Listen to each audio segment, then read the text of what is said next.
All right. Good evening, everybody, and thank you for joining us for this semi-annual meeting of the Hampton Heights Civic Association. Tonight, we're very honored to be joined by our local city councilwoman, Diana Romero Campbell, who many of you probably already know, but some of you may not, is also a member of our RNO, the Hampton Heights Civic Association. So we're extra honored to have you with us tonight, Diana. I thought we could get started by going over some of these items in the flyer here and any other brief updates that you would like to raise with us, and then we can turn it over to question and answer. Everyone, if you have a question for the councilwoman, you may use the link that's just posted in the chat to add it there. You can also just type it in the chat. We'll try to prioritize the questions of those who are here on the call. But we did have a number of questions submitted from other members and a number of folks who said they couldn't join tonight.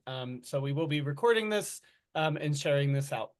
So Awesome. I'll turn it over to you, Diana, if you could give us the updates you would like to start with. Thank you.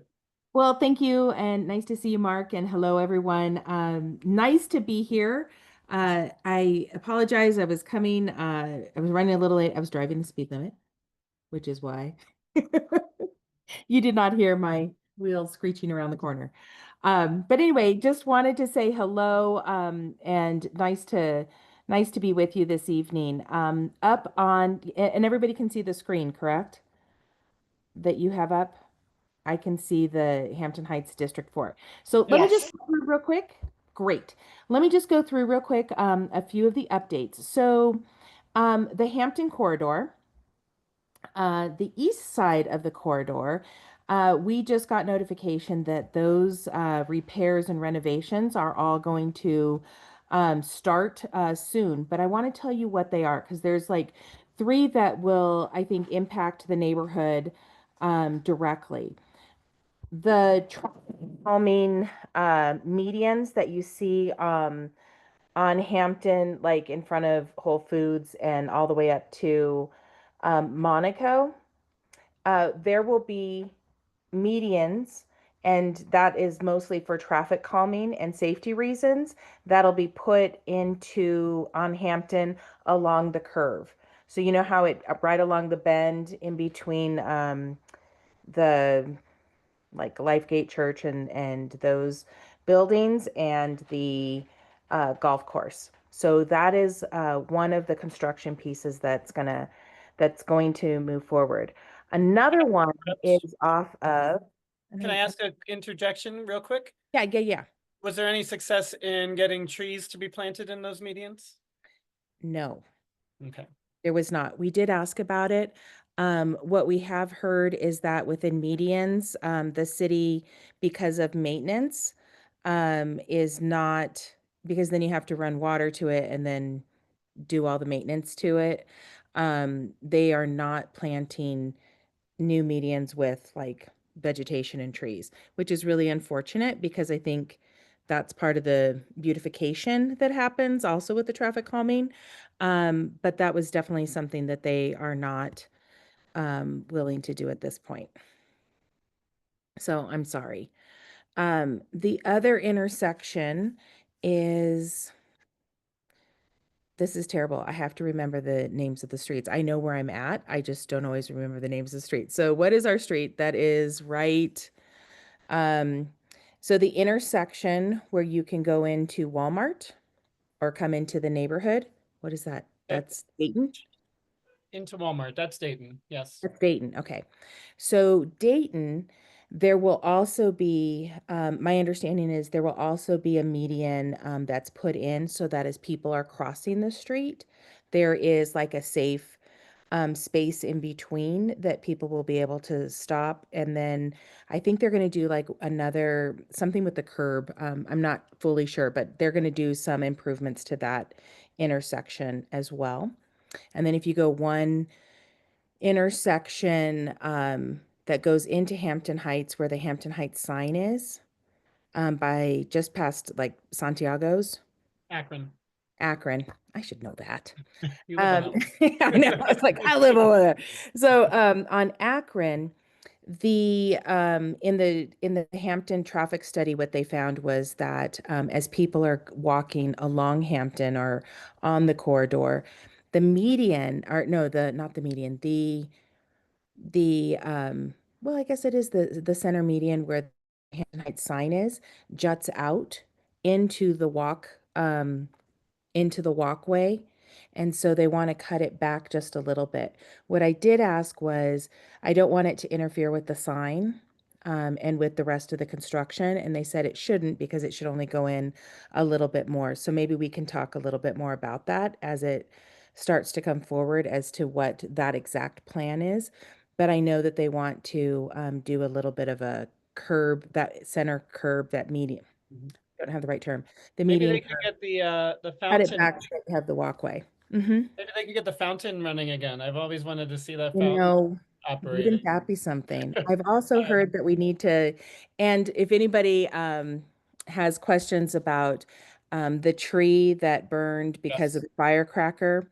So Parks and Rec had cut down the tree and trimmed it back. I know it's not um, beautiful. I ask about it, and they keep saying, "Hey, we looked by and it's done." But I want to be able to do something more for the beautification of that site.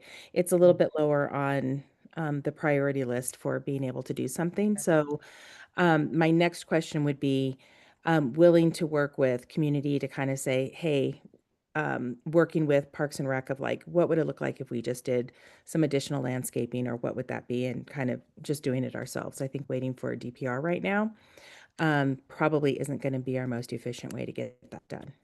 Yeah, I think there are members who have talked to me about being willing to help beautify our medians, and particularly that part. Also, it's good to hear about the pedestrian crossing at Dayton, but out of the Walmart exit, there's a question in the chat we'll get to later regarding signage as well, about the turn there, but we'll get to that in due time. Okay. I'm also going to take a note. And I think signage at turn. And I think Macy's also on the call. And so she's helping me take notes for this meeting as well. But those are some of the um, additional traffic calming and addressing the what was in the Hampton corridor study. There is one other location that they are going to work on. And again, it's not clear. I have another meeting scheduled because I don't necessarily agree with it. And I think it could be done better. And I don't want to have a construction project happen that just creates more problems. Don't mean to put it out there, but in my humble opinion, it doesn't seem to make sense. But there is a proposed right turn lane over by Starbucks off of Locust. Um, After Monaco before you get to I-25. And so I've asked them to take another look at that particular intersection. Um, as they described it, it didn't sound, again, I'm also not a traffic engineer, but driving that all the time, I'm not quite sure and that I can see the vision of how it's going to be helpful. Granted, that's me as a car in a car. Um, the suggestion is made for pedestrians to be able to have a protected way to be able to get across Hampton, that are walking across, north-south across Hampton. So that is why the suggestion for an additional kind of protected turn lane would be there, so that pedestrians would be able to cross the street without getting hit. So I just need to put on my pedestrian hat and not my car hat that's like, I need to get on the highway, and shifting into the right-hand lane early. So just sharing that little tidbit. Um, do you want me to answer questions as we go along? Sure. Does anybody have any questions? Feel free to raise your hand or just turn on your mic. All right, looks like we're good for now. We'll keep moving. If you do have a question, feel free to type it in the chat and we'll try to get to the live questions first. Okay, great. Just again, reminding people that Denver Police Department does a monthly community meeting. I think that that is a really great place to go and share your advocacy, the things that you're interested in, and hearing directly from DPD as to the statistics or, any specific information that you would like to know about the district. And any, they give out the safety numbers in a 3-year projection, in a 3-year um, of what it has been over the last 3 years, what it is now, et cetera. So I think that it's um, a somewhat, it's a big meeting, and people go so you can, you're not obligated to talk to anyone, but, being able to go and listen to what they have to say is just a nice way to connect.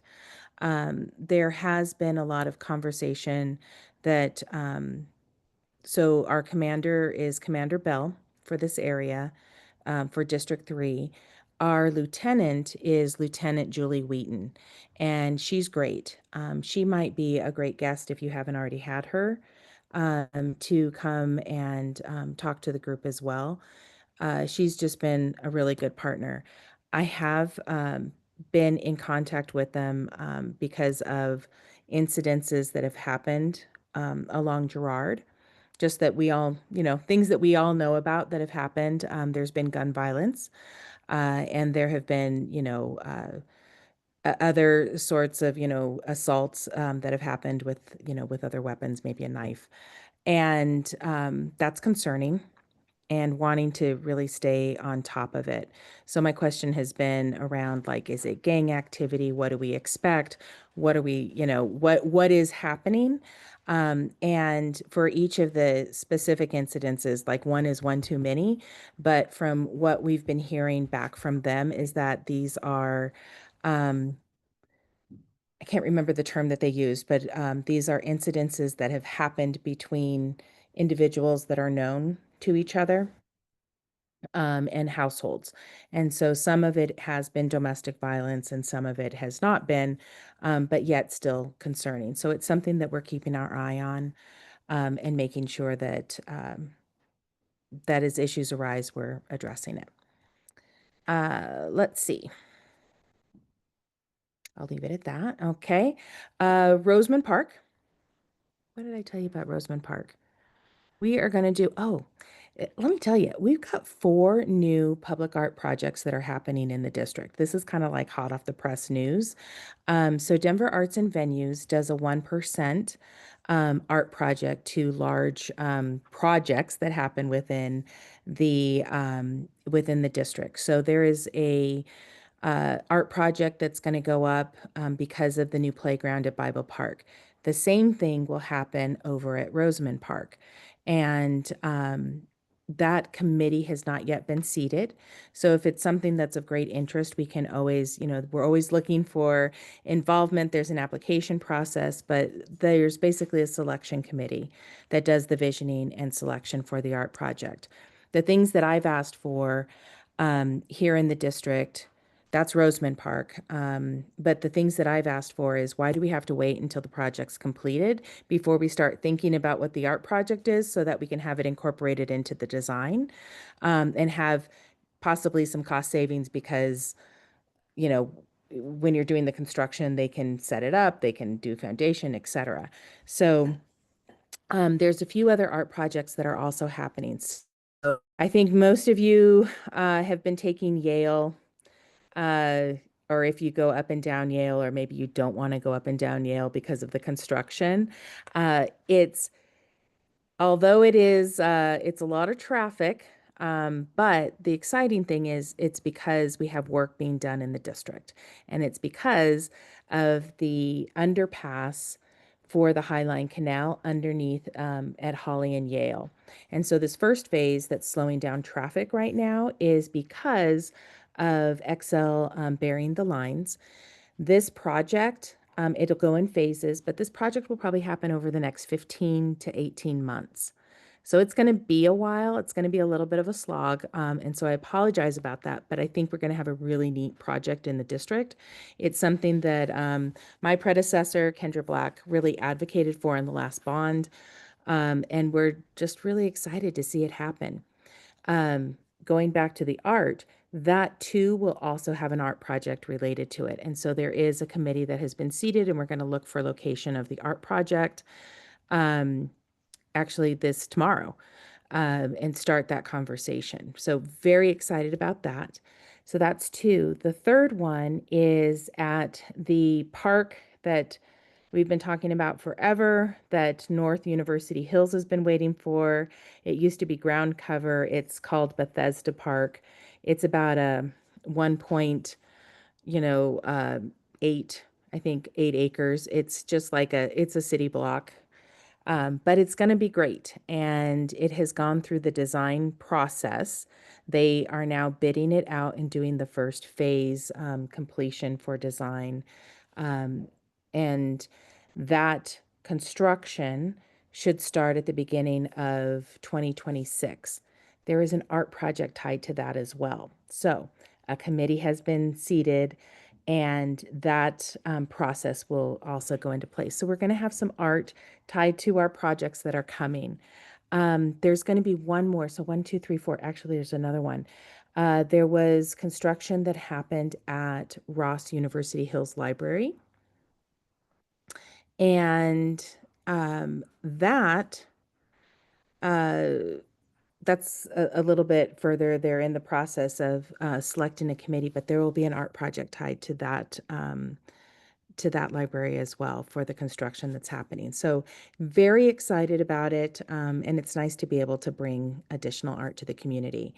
As long as we're talking art, I will tell you that on Yale, the Goldsmith Gulch that goes underneath Yale, a few years back, I think it was like during COVID or maybe before, Kendra had paid an artist, her name is Sophia, to paint a mural on the north and the south side of that bridge. So as you walk through, there's a mural.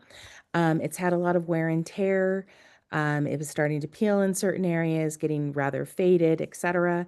So we reached back out to, her name is Sophia. We reached back out to the artist and we asked her, hey, will you do some touch ups and just make sure that this art project is, nice. And and her response back to us was like, oh yeah, we could definitely do that. And then she looks at it and she's like, oh, I'm a much better artist than I used to be. Let me give you a different design. And so she's going to refresh and update the mural that is on Goldsmith Gulch. So that is actually starting now.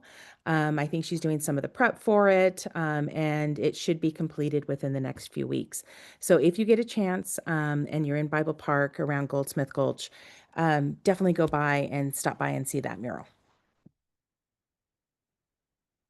Could you also provide an update on the community rock garden? Oh, yes. Actually, I think, I don't know if the ball's in my court or your court. I know that we had sent some locations, still would love to be able to support it. I think you just need to tell us where you want it to be. I had shared some maps for where that rock garden, and thank you to the Hampton Heights Swim Club for being willing to host it and to relocate it in a place that's accessible to a number of people. My commitment is I love the rock garden or the rock tree, and committed to helping secure a tree and, some landscaping around there. Yeah, we do have a spot With smart identified. supplies.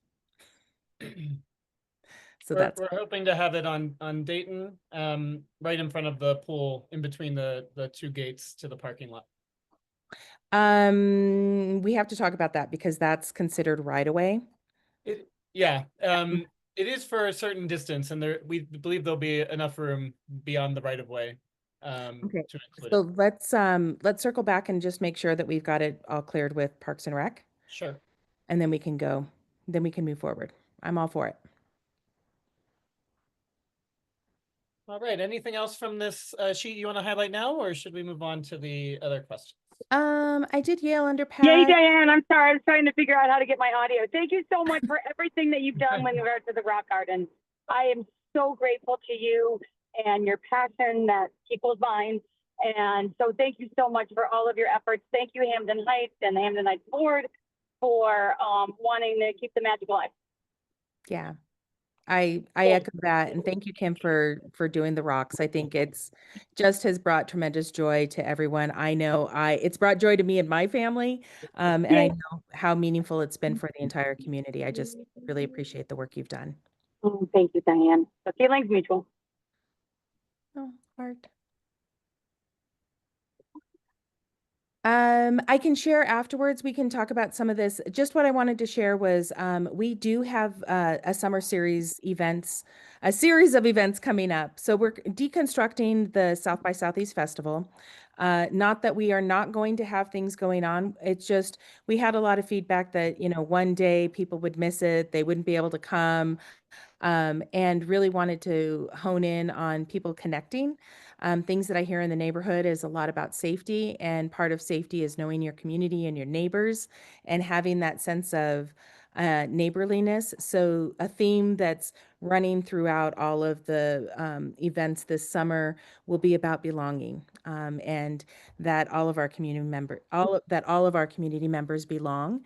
And so we have a series of events. I am so excited. Thank you, thank you, thank you to the Hampton Heights board and pool for being willing to collaborate on one of the special days that'll happen in, what day? In July. Do you guys remember? July 16th. Okay, July 16th. It's going to be amazing. There's going to be pickleball. I'm like, fingers crossed. It's going to be amazing. And pool, and we will have people and resources and other stuff. I'm just so thrilled and excited to do that. We have another event that's going to happen at Kennedy Golf Course at the Putt Putt. So we'll have a family Putt Putt day. Our first event that we're having is going to be at the Kennedy by the dog park over at the soccer fields, and it's a family fun day. Again, lots of activities for families, and we will be out there having, different city agencies and folks and other partners. I think Kona Ice will also be there, but we're going to have a lot of fun. The day that we are doing, that we have as a legacy day, an event for the South by Southeast. It's going to look different this year, so it'll still be the third Saturday in August. But this year, we've asked the Colorado Symphony to come. And so we are going to do a concert in the park. And it'll be in the evening. The TJ Orchestra is going to be the opening act. But we will have the Colorado Symphony basically doing a concert for us in the park. So thrilled and excited about that. And then September 7th, we are going to do another concert in the park. So the City Jazz Orchestra, which I don't know if you've heard them, they often perform at City Park Jazz during the summer. But they are also going to come to Eisenhower Park for a concert. So we are super excited. In addition to these 5 events that we're having this summer, we're going to do a few play dates. And that is just really our opportunity to meet people where they are, listen to what they have to say, and just, again, be able to connect. Oh, thank you. Macy's put something in the chat. All right. That was the last thing for this. All right, great. Thank you so much. We're now going to transition into questions that have been submitted by members of the Civic Association online. Hopefully you can now see those. Great. So the first one comes from Mary. Given the many empty storefronts, including the former Arby's, the Comfort Dental, the Wells Fargo, in our district, and more specifically in some of these within our own RNO boundaries, what is being done to attract new businesses to our area? Yeah, I mean, I think that's a great question. And Mary, I think about that all the time. I've been talking to the DIDO, so Denver Economic Development Opportunity Department as far as what we can do to entice businesses to come down here. And as they are doing a lot of work in the downtown area and pop-ups, my thing is like, can we do pop-ups in Southeast Denver? So I don't think that that's off the table. Specifically about Arby's, that is like my biggest frustration because I think, like you, I call on the daily, actually, probably more like weekly. And they are unresponsive. And I can't seem to get a straight answer from the, what is it, the David Hicks um, uh, property. Yeah. I don't want to say they're not the property owners, but they're doing the, they have their sign out there. They told me one thing. I thought they told me that a bank was supposed to come, but I haven't seen any movement on it. So that is frustrating, and I will continue to look at that. I did find out that the Comfort Dental was purchased by the Colorado, the Employee Credit Union, the one that's over there by the ARC over off of Quebec. I don't know if you know where it's at. Anyway, not too far from Comrade Brewery. It's like further north. But the Employee Credit Union, they were supposed to move and close on that space, and then they were going to build a new building to go there. As far as the Wells Fargo, I don't, and I haven't heard anything about what people are planning to do with that particular location. My understanding is that there's a little bit of a complication because the Bank of America has a drive-through that's right there, so it wasn't very enticing for another bank to go there. Not quite sure all the details behind that.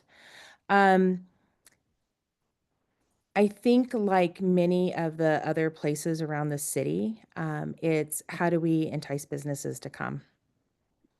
And how do we use our spaces in such a way that make people want to come? So I don't have much more information other than that. Could you explain what a pop-up store might look like for people who Oh, aren't? yeah. So I also think about this because some of our storefronts are actually pretty large inside. So we've also been in conversation with the folks who AMCAP, who are the property owners where Whole Foods is. And so that's a whole other ball of wax as far as what, could possibly go there. But a pop-up is more of a way for a small business owner to be able to have entry into, without having a huge storefront, to be able to have entry into a retail space. So a lot of the retail spaces that we have in the different strip malls are, 1,000 square feet plus. They're much larger than that. And right now, small business owners, the trend in retail is to have smaller spaces. So finding a property owner that's willing to maybe divide their space and rent it out in smaller ways is the ideal. Not all of those property owners are willing to do so. Great, thank you. With respect to the Arby's, I know Zane had expressed an interest in purchasing it and converting it into a cafe. I would love that. How do we help them? I don't know, but I do think that part of the challenge may have been that Arby's may have Their a lease. requirement to keep it an Arby's if at all possible. But yeah, I know Zane had expressed that interest at one time. I think he's primarily interested in the parking, to be honest, to have additional parking. So I'm not sure why that didn't go forward, but maybe if you spoke to Zane, we could encourage him. I think that would be really awesome. That would be great. I will definitely follow up on that. All That's right, our a next good idea. question Love is that. on rec centers, and we have another one down here that second that here. I'll start with that one. Seconding the rec center question, Cook is too far, especially for those who live near or south of Hampden. We're a rec center desert. And then the main question is asking if there are any plans. So many kids over here are too far for them to walk to Cook or Eisenhower. So thank you to all of you who came and did the survey for the bond, and thank you to those who came and advocated at the bond meeting that we had at Hamilton, and then we did another one over at Most Precious Blood. So appreciate it. I don't want to count chickens before they hatch. So I just want to put that up front. We had really good advocacy and we had really good, strong representation. And I've been talking to those who do the capital improvement projects. Our team has for advocating for rec center. We've been talking about the demographics of who lives in Southeast Denver and our lack of a comprehensive, not a small one, but a comprehensive rec center. So that being said, I don't want to overpromise. If we can pass one, there's a few things to it. It is in the queue. They understand. Parks and Rec has prioritized it. Where we are not building new rec centers, this is one that they understand needs to be built, and that it needs to be built on the east side of District 4. Any thoughts on location, or is that premature? That's one of the things that we need to figure out, because technically you have to, like, there would have to be a purchase of land or repurpose of land. And we just need to be able to figure out what that looks like. I think that there are multiple places. They're trying to get past that first one, but they've put it in the bond. So I sat on the one of the bond review committees for rec centers, libraries, and buildings. And this was a tier 1 priority for the committee. And so I'm advocating very hard daily that this stay a tier 1 and that this is something that we get. Wonderful news. Thank you so much. We'll hold you to it. I come want election day. so much for this. I've wanted a rec center since I was 10. So like, I mean, yeah, I get it. It's just crazy. And well, and not only that, okay, so when I say comprehensive, I'm talking like pool, I'm talking, like basketball courts, meeting room space, places for people to meet. And senior space and young people, like there's so many assets. And we also don't have a lot of public buildings owned by the city here in District. Great. Thank you so much. We'll keep our fingers crossed and let us know how we can help advocate. Yeah, no, thank you. I think it was incredibly powerful. Everyone who came out to the meeting, there were there were some good, strong voices, and it was just additional. It just kind of put a finer point on everything that we've been advocating for. So thank you. Great. Our next question, traffic on Syracuse between Yale and Hampton is getting scarier by the day. Speeding, passing in the center turn lane. What can be done to mitigate this? Oh, yeah. More medians. More medians. Okay, I'm gonna make a note. I think it, but you're right. I need to let me see what we can find out. Would really love to see more tree cover there too, if at all Yeah. possible, and if that could be somehow incorporated into it. Yeah. I agree. I see it as well. Also, people who just kind of run the light that's for the crossing by Golden Key Park. That's the one that frightens me. And also the curve as Yosemite turns into Syracuse. I've asked about this previously, but it's like the curve, I think, is just at an angle that it continuously takes out the light in the trees that are there. And it's a problem. So I hear you. Okay. Next comment, I think this might be related to your summer series. And you've already responded in part, I think. But what can the city and we do to support more family-friendly events in our parks? Things like South by Southeast, the Hampton Heights Civic Association Easter egg hunt, etc. Yeah. Trying to do that. and make more family-friendly events, things that are a little bit smaller, giving people more of an opportunity to connect. And I also think with a theme of belonging. So be very intentional about how we are connecting all neighbors. All right, Amy's raised her hand. Amy? Hi, Diana and other fellow neighbors. I just wanted to put a plug in for the Hampton Heights Civic Association as a possibility for more free family-centered events. If you live within our boundaries, you can pay $25 and belong to the Civic Association for the year, and that gives you access to certain events at the pool, as well as an email newsletter and just information about neighborhood events. Yeah. Yeah, in particular, we have a 4th of July party. We have a fall fest, the Easter egg hunt, a turkey trot, and we're always kind of looking to expand and consider other things. Our next questions come from Dina and Byron Johnson, who are on the line. Would you like to ask the questions yourself? No. All right. Weeds and dandelions in our park seem to be out of control this year. Is there a schedule to get that addressed? That's actually a really good question. I don't know what the schedule is, and I know that the Parks and Rec was being very cautious about what kind of, not to put down weed killer, but how do you address the dandelions? So let me find out. I see it too. It's also in my yard.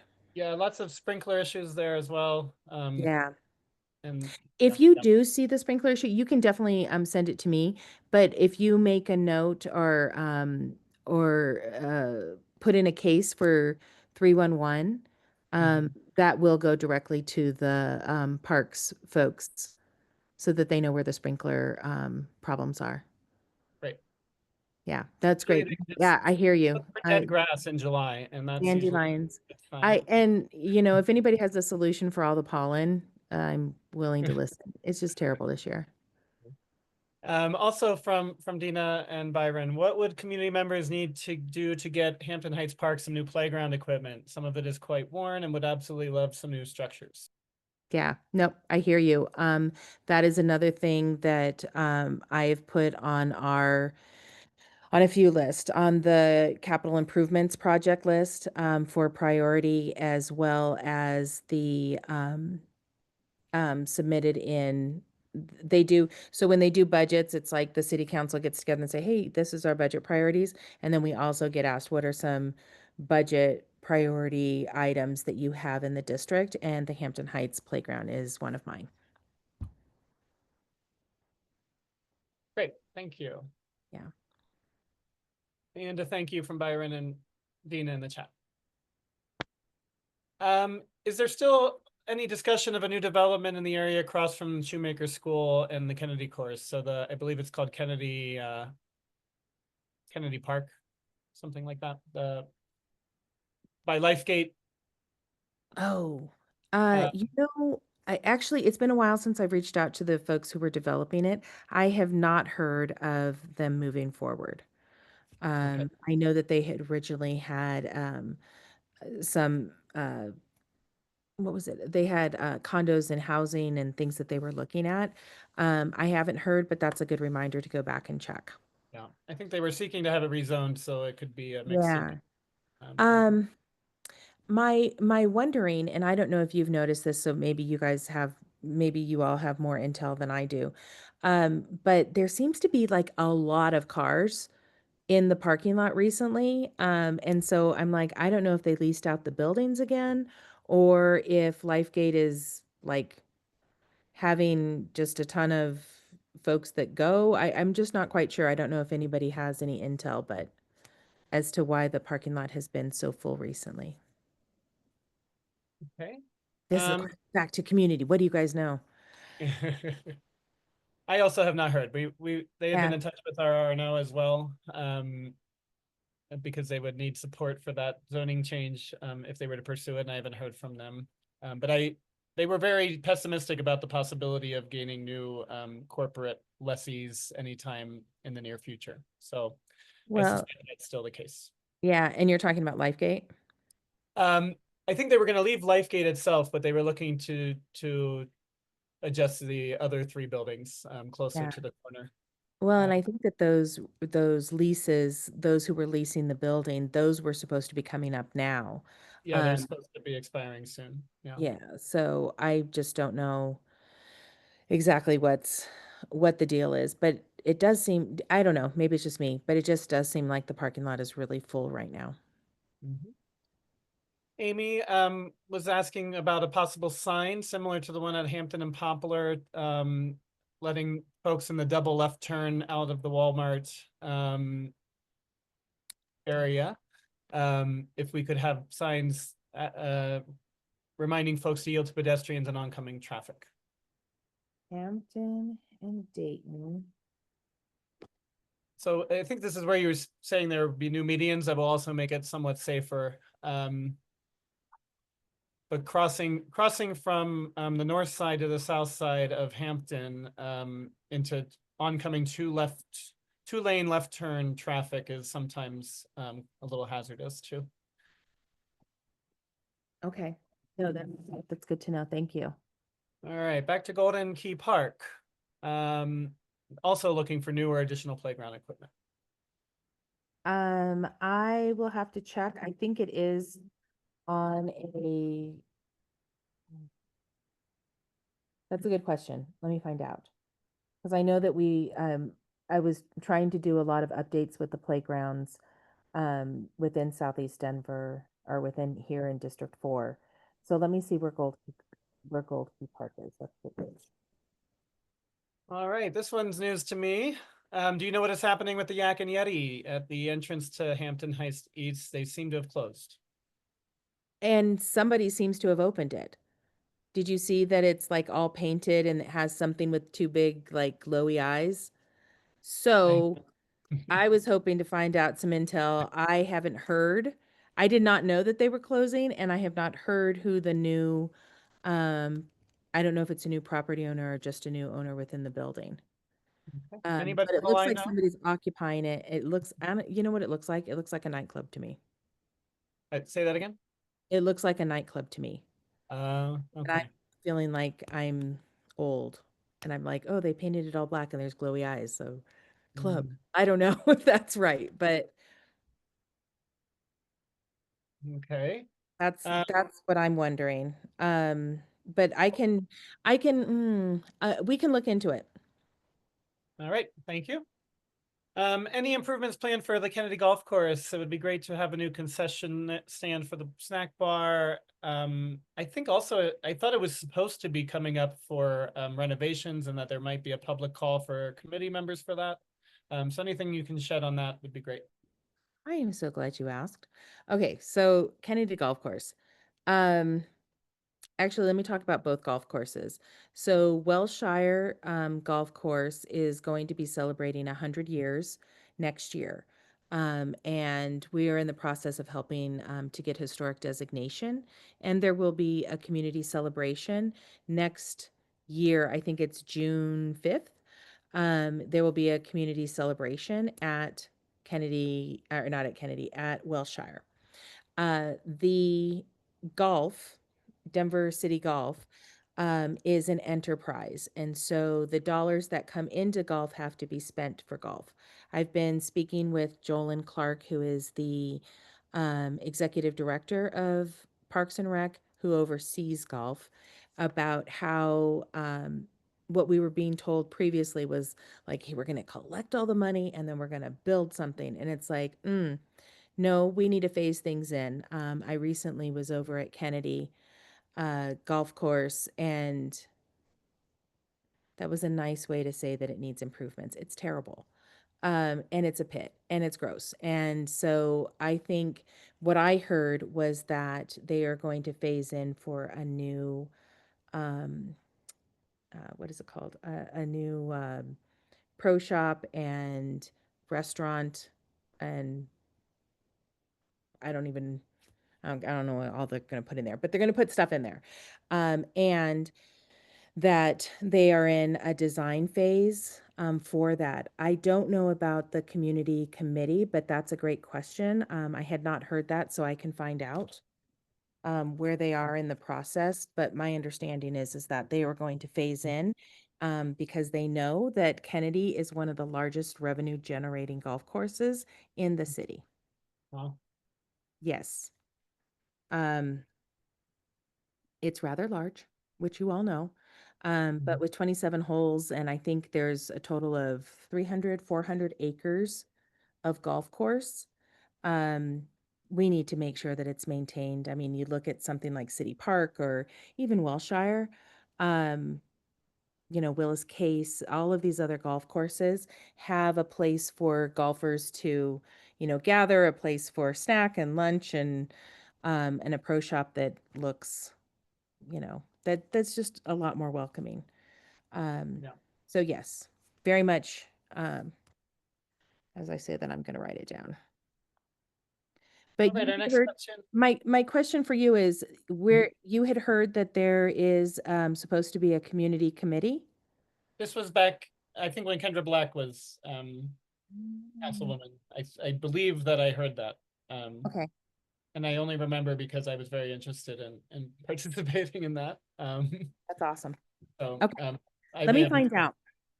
That's All right. actually a really good question, but I can definitely find out more about that. Rebecca asks or comments, there's no sidewalk at Akron Street between East Floyd Place and East Girard Avenue. This is a main street. Lots of kids walk to get to from Hamilton and home. Are there any plans for a sidewalk? Akron Street, I know where you're talking about. I'm just writing it down. Yeah, so they actually, I think there was some construction of additional sidewalks along Akron and parts of Girard, but they were very piecemeal and other parts have not been complete. Yeah. Which is confusing to me. And I think the hope is that we would have all of those little sidewalk islands connected, maybe. Yeah. I don't know about plans for a sidewalk there. I can go back and ask Dottie. I have been talking to them about paving from Dayton to Hampton. So like the on Girard, that strip got Or missed. yeah, It got missed. And so my big push has been to be able to get the street paved as yeah, that well. would be great. Yeah. Yeah. Yeah. There are lots of young adults, young children who walk. They essentially have to walk on the street, and it's right where there's a double corner, and it seems quite dangerous. So that would be great if we targeted, I think, that area in Yeah. particular. No, thanks for bringing that up. That's a good one. I don't want to miss that. Lori McConnell Ditterline asks if there's a plan to get a bike rack installed at Bible Park. Also, is the city planning to make any efforts to clean up garbage littering our neighborhood? Bike rack at Bible Park. Where exactly were you thinking for a bike rack? Lori, are you on the line? I'm not sure if she's with us. Doesn't look like that, but I'm surprised if there isn't one already there. Yeah, I'm just wondering, like by the ball fields or by the playground or the tennis courts, if she had a particular area in mind. Yeah. So Lori, when you listen to this recording, please reach out to Diana's office and provide some more specifics, and she can go, look deeper into that. Okay. And then the littering and garbage in the neighborhood. Okay, I have follow-up questions for that as well. Yeah, probably Girard. Okay. Is the main one I'm thinking of. I know I've seen volunteers from the apartments who go around and pick up litter, which was really wonderful to see. And I know there's been interest in our neighborhood association in helping with beautification of Girard, Mhm. Especially from Dayton to Havana. Dayton. So I think that's something that the Civic Association would also really be eager to help contribute to, whether that's regular cleanups or anything else we can do for infrastructural improvements. Okay, great. Let And me this is know. I mean, if you end up doing a cleanup day or anything like that, more than willing to go and help and support. And also post if you need help doing outreach. And Amy Miller asked in the chat if 311 responds to trash needs. Depends what kind of trash needs. Like, I don't think they're gonna go clean up Gerard, but I do call and make reports on 311 frequently for pickup, like, of trash that accumulates on Hampton, from folks who are, you know, out on the corner from Hampton and I-25, Yale and I-25. But if we're talking about, like, somebody missed picking up your trash, if you do make a report on 311. Yeah, no, I think they were talking about maybe larger garbage dumps. Oh, That's and it seems like, yeah, so it seems like there's also the trash.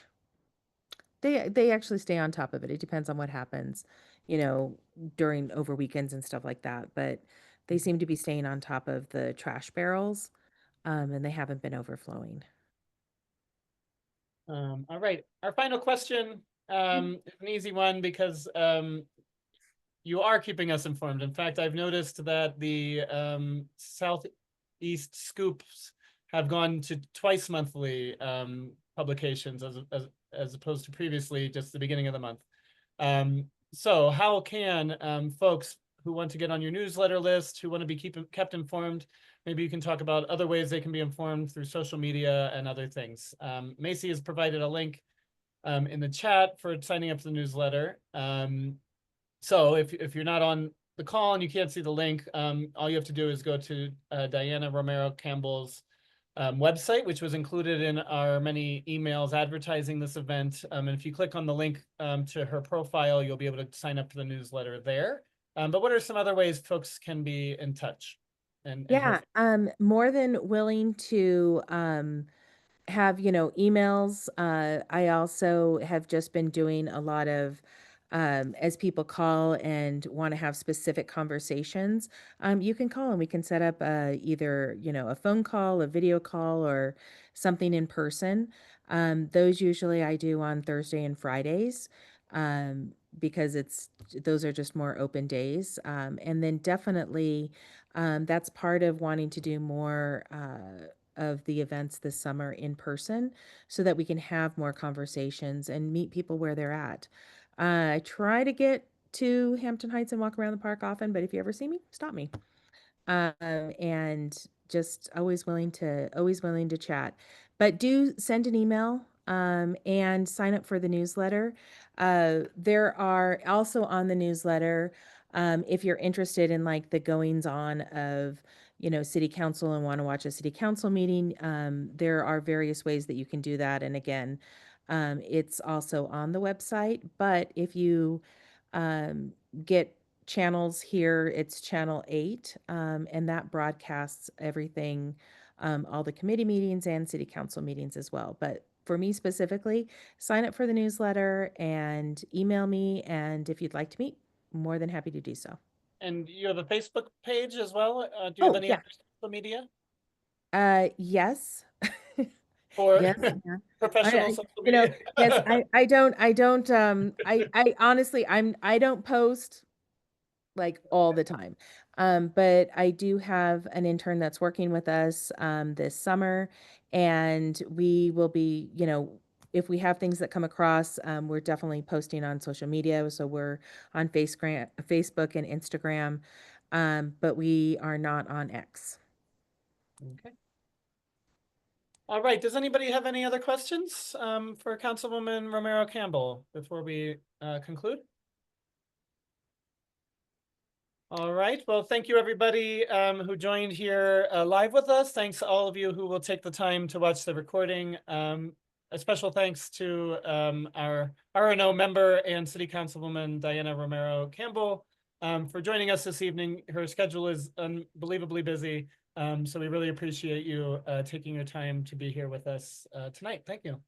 Hey, thank you. I so appreciate it. Look forward to seeing everyone on the trail in the neighborhood. And thank you for taking the time to listen. And I always appreciate the partnership. Just know you have great leadership. Mark texts me on the regular and says, "Hey, Diana, what's going on with this? So I'm just trying to stay as informed or as connected as possible. But do feel free to reach out at any time. And I look forward to seeing you at some of the events this summer. I think it'll be great. Great, and we hope to have you as our guest at the pool at some point. Friday is looking extra beautiful for the kickoff. Right? Um, Going to a graduation. oh, wow. Yes. No, but I'm going to definitely make it to the pool. All right. Don't come Sunday. Sunday is not looking as good. Oh. All right. Well, All right. thank you, everybody. And for those of you who are members of the pool, we look forward to seeing you. Those of you who are not, who would like to come, you are welcome to come as my guest anytime. Just send me an email. You can reach out to the board account as well. Cool. We look forward to building more community together and emphasizing belonging of everybody down here. And I'm really excited to hear about how you're deconstructing South by Southeast and spreading it out over the summer into a series. So let us know how we can help. Okay, great. Thank you. Have a good evening, everyone. Bye, everybody. Bye-bye.